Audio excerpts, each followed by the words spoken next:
Assalamualaikum warahmatullahi wabarakatuh. Saya Aura Jasmine Aisyah dengan NIM 20230620076 dari Prodi Teknik Industri. Saya akan mempresentasikan estimasi potensi energi listrik dari limbah di daerah Sleman. Biomasa sekam padi menjadi salah satu sumber energi terbarukan yang mulai mendapatkan perhatian serius di Indonesia. Sekam padi sebagai limbah pertanian memiliki potensi yang besar untuk dimanfaatkan sebagai bahan bakar alternatif yang ramah lingkungan. Di sini saya memilih jenis bioenergi sekam padi yang berlokasi di Kabupaten Sleman dengan metode gasifikasi dan output energi listrik. Sekam padi yang merupakan hasil samping dari proses penggilingan padi umumnya dianggap sebagai limbah yang tidak berguna dan seringkali hanya dibakar atau dibuang begitu saja. Namun, 50% dari komponen sekam padi adalah karbon yang dapat diubah menjadi energi melalui proses gasifikasi atau pembakaran. Alasan saya memilih bioenergi sekam padi adalah banyaknya sampah padi berupa jerami, sekam, dan lainnya yang dibakar itu setara dengan 85 terawatt listrik. Angka ini cukup untuk memberi daya rumah tangga Indonesia 10 kali lipat. Lalu di Kabupaten Sleman terdapat ketersediaan luas lahan pertanian yang luas sekitar 21.440 hektar pada tahun 2024. Lalu sumber data yang saya gunakan adalah pada link berikut. Estimasi ketersediaan bahan baku. Di sini ada data kuantitatif pada tahun 2024, yaitu ada padi seberat 105.983 ton dan beras 60.201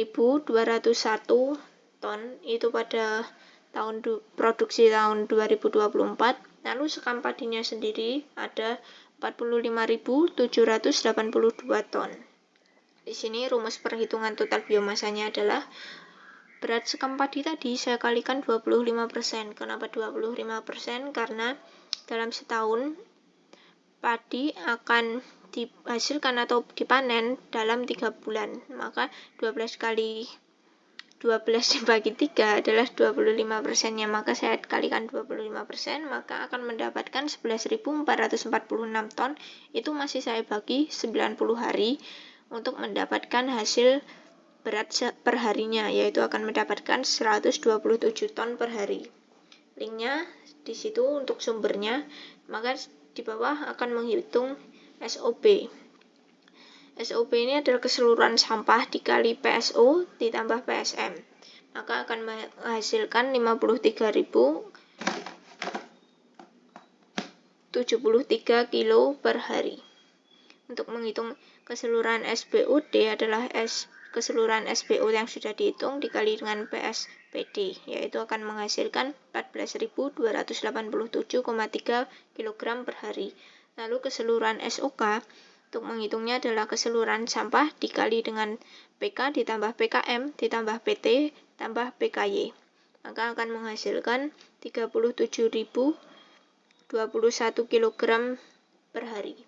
Dan untuk menghitung keseluruhan SO adalah SOBD ditambah SOK keseluruhan, maka akan menghasilkan 51.308,3 kg per hari. Lalu di sini adalah keterangan untuk menghitung tadi. Ini adalah SBO adalah jumlah sampah organik basah, SBOD adalah jumlah sampah organik dewatering atau sampah yang dikeringkan. Lalu SOK adalah jumlah sampah organik kering, dan SO adalah tempat sampah organik yang siap lanjut proses. Link ini, angka-angka tadi saya dapatkan dari link berikut. Lalu ada proses konversi biomasa menjadi arang.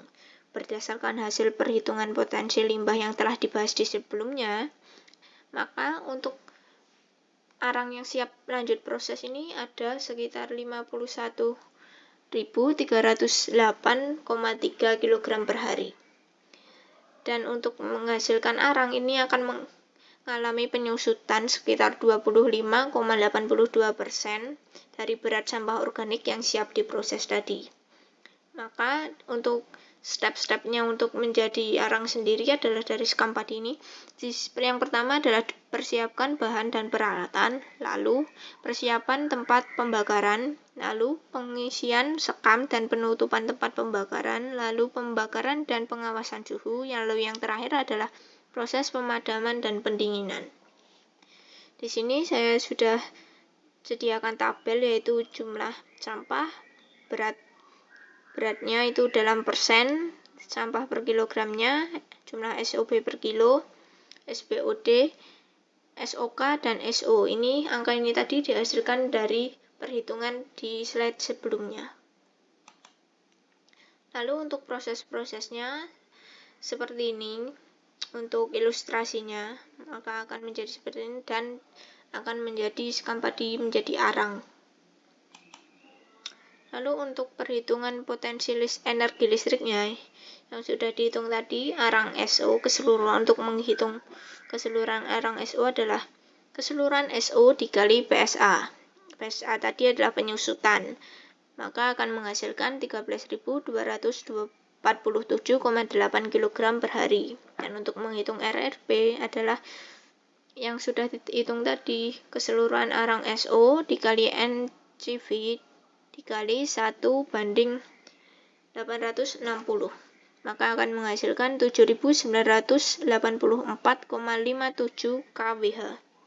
Lalu untuk menghitung PGD adalah ERP yang sudah dihitung sebelumnya dibagi dengan 24 jam, maka akan menghasilkan 332,69 kW. Untuk menghitung NPP adalah PGP yang sudah dihitung tadi dikali dengan CE, maka akan menghasilkan 36,60 kW. Di sini ada keterangannya. RLP sendiri ada energi recovery potential. NVC adalah net calorific flow, dan untuk 1/860-nya itu adalah konstanta atau berat dalam ton menjadi. Jadi segitu. Dan PGP adalah power generation potential, NPP adalah net power generation potential, dan CE adalah conversion efficiency. Kesimpulannya adalah sekam padi, limbah yang pertanian yang melimpah, memiliki potensi yang besar untuk diubah menjadi sumber energi terbarukan. Bioenergi dari sekam padi menawarkan solusi ramah lingkungan berkelanjutan untuk memenuhi kebutuhan energi sekaligus mengurangi dampak negatif dari penggunaan energi konvensional. Biomasa sekam padi menjadi potensi besar sebagai sumber energi terbarukan yang dapat memberikan dampak positif bagi lingkungan, ekonomi, pembangunan energi, industri energi terbarukan. Keunggulannya sendiri yaitu ramah lingkungan, ketersediaan yang melimpah, harga terjangkau, dan dapat didaur ulang. Dengan pengembangan teknologi yang tepat dan dukungan kebijakan yang mendukung, bioenergi dari sekam padi dapat menjadi solusi nyata untuk menciptakan masa depan energi yang lebih berkelanjutan. Sekian dari saya. Terima kasih.